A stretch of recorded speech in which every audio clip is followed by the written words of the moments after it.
ख़बर शामिल कंदासीं ठठो खां। रिपोर्टर पीरल प्यासी मल्हाह जी रिपोर्ट मुताबिक़ तालुके मीरपुर साकरो जे यूनियन काउंसिल्स करमपुर, सिकपुर, घुगी, चौबंदी, समकी, बारोसरी, काठोड़, राजवा, गुलामुल्ला में तूफ़ानी बरसात तबाही मचाए छॾी। बरसात सबबि केतिरनि ई ॻोठनि में बरसाती पाणी भहिजी वियो।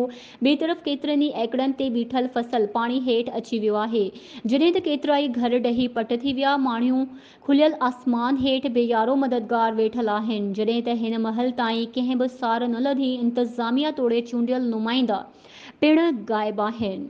शहरी तोड़े इलाइक़े वासी सख़्त परेशान। इंतज़ामिया के बि जोगा उपाउ न वरिता। मुतासिर ॻोठ लाल खान बलोच, मौलवी अल्ह ॾिनो बलोच, ॾाढ़ू बलोच, जाफ़र मल्ला, मौलवी अब्दुल रहीम बलोच, हाजी रहमत बलोच, हाजी लखू बलोच, ॻोठ इमाम बख्श, गाहो दीनो मरीज़ समेत हर तरफ़ पाणी जा तलाव नज़र अची रहिया आहिनि। पाणी बीहण सबबि ॻोठ में लॾ पलाण शुरू करे छॾियो आहे।